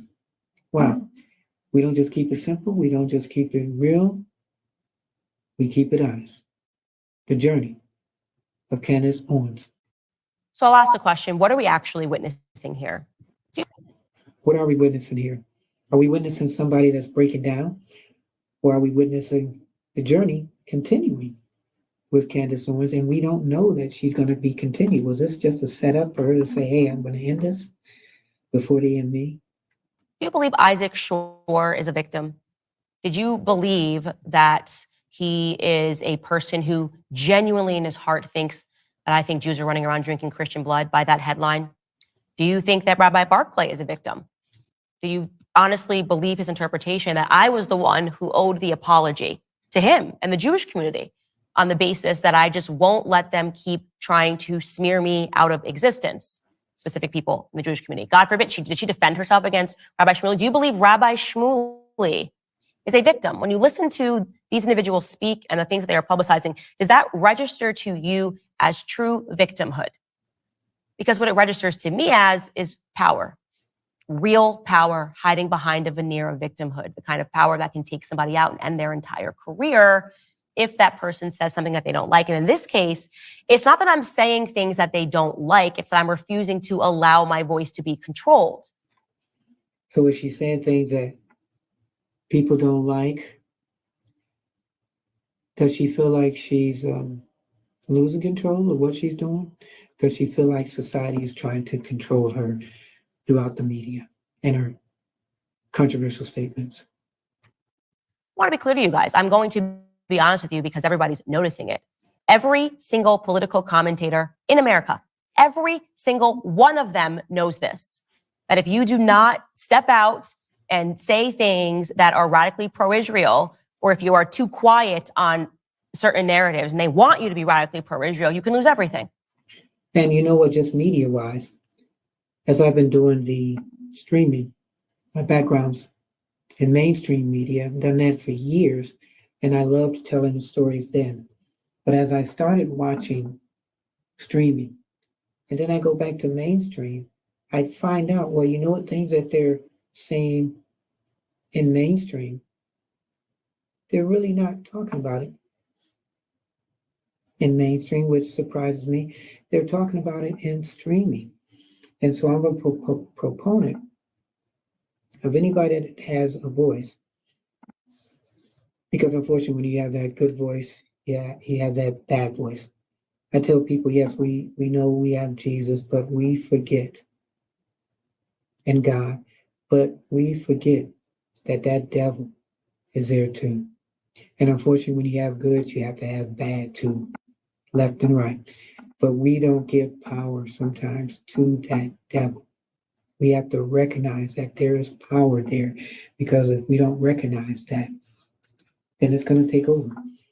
And with news now and mainstream wanting to change the narrative, we do need streamers out here that can give all sides of the story. And I'm a proponent of streaming and freedom of the press, freedom of speech. And we have to realize, even though we have the good freedom of the speech, we're going to have the bad one. We have to have both sides, and prayerfully, people will pick the right side. That's truth. That is a fact. I'm not feeling like I need to hide from that anymore, because, or be afraid to say it, rather, is a better way to say it, because I've endured this for years. I'm just at the end of my rope. I have given so much rope here, and I am just done with it. Every person that you are a fan of, they know this. Every person that you line up to go here speak, they know this. Again, it's not even on the basis of what you say. It can sometimes be on the basis of what you don't say. That an entire mob will assemble. They'll write piece after piece after piece until you subjugate. If you don't subjugate, the bounty grows larger. So yes, there was a large bounty on my head for the crime of refusing to suddenly hate Muslims and to condone Muslims getting bombed following October 7th. Everybody can see that. I have said nothing controversial, because genuinely I was sad when a bunch of innocent Israelis were murdered and killed in horrific acts. And genuinely, I am sad when a bunch of innocent Palestinians, and yes, they do exist, Brian Mast, are now being made to endure bombing and all sorts of other horrific things that we are all seeing on Twitter. So I'm curious, those statements right there, were they controversial? Was that her being honest and saying she feels bad? Do we feel sympathy for what she just said? That is my crime. Everybody can see that. It's ridiculous to pretend that it's anything else, okay? There's no language that I have used. There's nothing insane that I have said other than I would like to treat all races the same. I refuse to be a supremacist. I refuse to condone supremacy. That is my crime. So I wanted to do here for all of you guys that are worried that something's going to happen to me is to just provide this full accounting of everything that I've ever done and everything that I've ever said that has been deemed controversial from this mafia, right? This mafia of journalists that will not let up and leave me alone. Well, I guess now she's going to be left alone. She won't have to worry about it, because it seems like she's told her story. And speaking of the story, let's talk about the good things, her personal life. How is Candace Owens? So she met her British husband, George Farmer, in 2018 at the launch event for Turning Point UK, a conservative student organization. So George Farmer, the son of Lord Farmer, was a chairman of Turning Point UK at that time. Wow. So her father-in-law is Lord Farmer. The two developed a connection through their shared conservative values and eventually started dating before George's proposal to her just weeks after first meeting. Wow. The two became engaged in 2019 and were married in August that year at the Trump Winery in Charlottesville, Virginia. Numerous people attended. I wasn't invited though. Larry Elder, radio host, politician, and Kanye West. Wow. So she's been around a lot of some of these same people who have been controversial in society. So she's part of that crowd. That's what it is. What is it? What else could it possibly be? You're acting like a mafia. You are threatening me. You are taking my words out of context. You are telling people to fire me on the basis that I just won't be radical, on the basis that I won't hate on command. It's not about love, it's about hate. You want me to hate on command. And I want to be clear that what these journalists are engaging in is evil. It is absolute evil. So is it evil because they're coming after you, or is it evil because they're telling stories that you're trying to tell? Do this to any person. And I'm not going to be driven crazy by it. In fact, I'm going to be driven to more clarity by it. I'm going to grow stronger from this. I am going to be a person that is more encouraged to speak out on what is happening to me. I want the public to see what is happening to me because I think they know my heart and they know that what I am actually doing is refusing hatred. Balance of nature fruits and veggies is the most convenient way to get whole food. Wow. And I'm just curious, when people do see these commercials, have they really said, you know what, I want to buy some of these things that they're talking about, especially her with the vegetables? I'm curious the power of people out there that are doing anything in the media, how they can get people to buy certain things. Well, I know I won't buy it because I'm not one that buys things off of commercials or spokespeople. So speaking of spokesperson, you're watching Keeping It Honest with yours truly, Anthony Parker, and we talk about the legacy and the journey of Candace Owens. And what a journey it's been.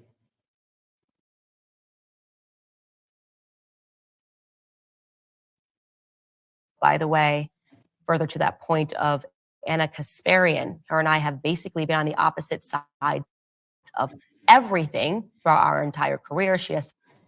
And this part I am not going to play because I didn't think that was really that interesting. So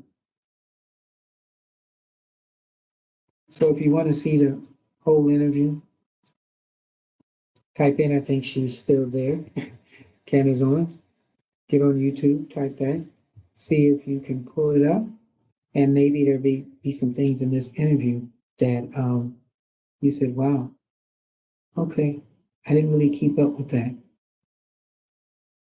We try to put everything with Parker Twist.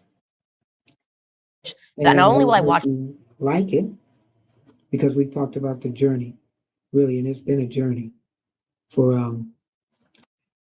Candace Owens. About the matter one way or the other. So why not send somebody who I think I've earned the trust of the American public. I'm not someone that will ever be bought and paid for. I'm not someone that will ever say things that I know to be untrue.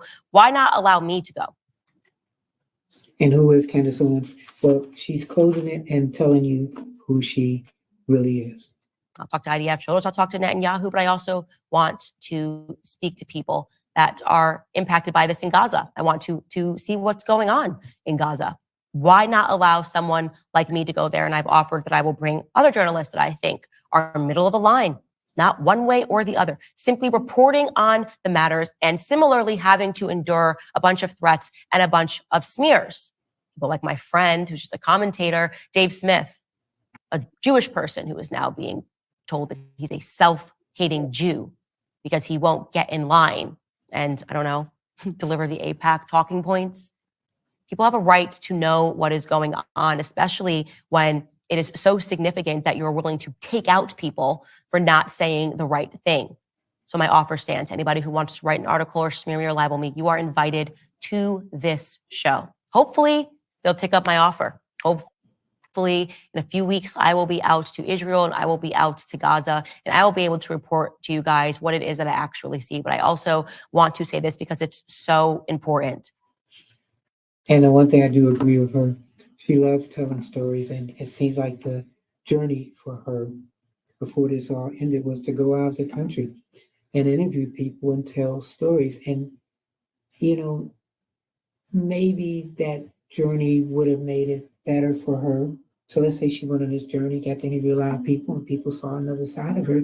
And maybe this would have enlightened her, and maybe she would have retracted some of the statements that she made. I kind of look at this as remember Malcolm X when he went to Mecca. And at one point he was, you know, all for himself, African Americans and everything, black people, black power. And he went to Mecca and he came back. And he pretty much, in my understanding, was instead of just all my identity, my race, let's see if we can work with the human race.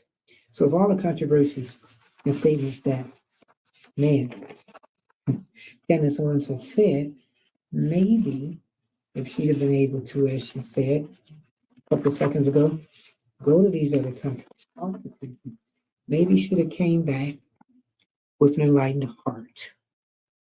Maybe she would have felt, okay, I can really make a difference. I can really be the storyteller of what I'm supposed to be here for. Wow. So what do we do with what we know of Candace? She's finished for now on this station. And what else are some of her goals? I am team God. Okay? I'm team God. I do not fear the media. I do not fear journalists. I do not fear APAC. I don't fear big pharma. What I actually fear is God. I think that one day we are all going to have to account for the things that we have done and the things that we have said. And I want to make sure that I am not a person that is parroting lies. The fear of losing your job, encouraging some people to spit out lies, I don't think that works in the end, right? I like that. She fears God. If you're going to fear somebody, fear God. And maybe she's fearing God and saying, okay, well, this is what I have to do to be a better person. I have this power, I have this gift to tell stories, and maybe I'm not telling them all in the right way. Maybe God is telling me to reevaluate myself. But if I'm going to end what I do on this journey, I'm going to end it by being held accountable and holding accountability within myself. That's the best way to be. I think you got to check your priorities. And so with that said, I want to thank everybody. And I want to thank everybody too for watching this show as we talk about the journey of Candace Owens.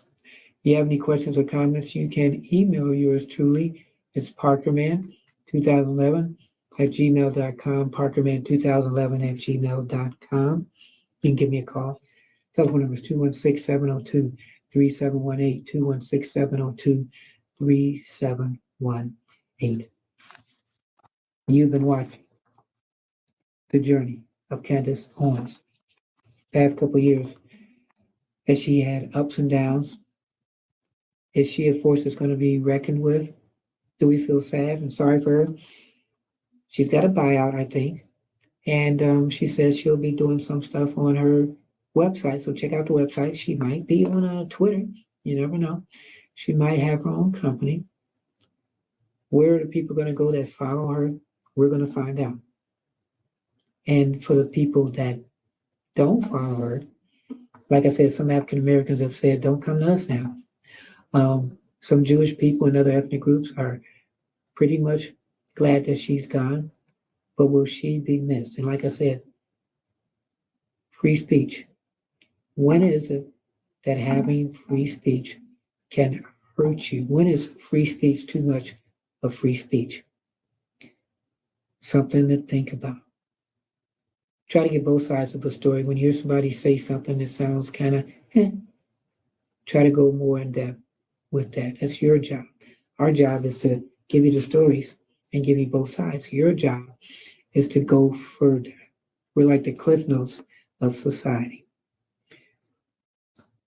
And I could not say this any better than she can.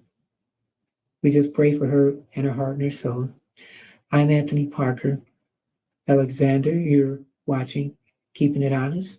We don't just keep it simple. We don't just keep it real, but we keep it honest. Tell your friends. God bless. Who has been on this journey with me, people that have supported me. I especially want to thank all of the Jewish people that have been in the comments saying how outraged they are. And I know that it is especially difficult for you guys right now because you are being smeared, you know? I mean, I'm not going to go away. I'm going to use my God-given voice to talk about the things that are important for me. I'm just asking to be left alone, or at least just report the truth.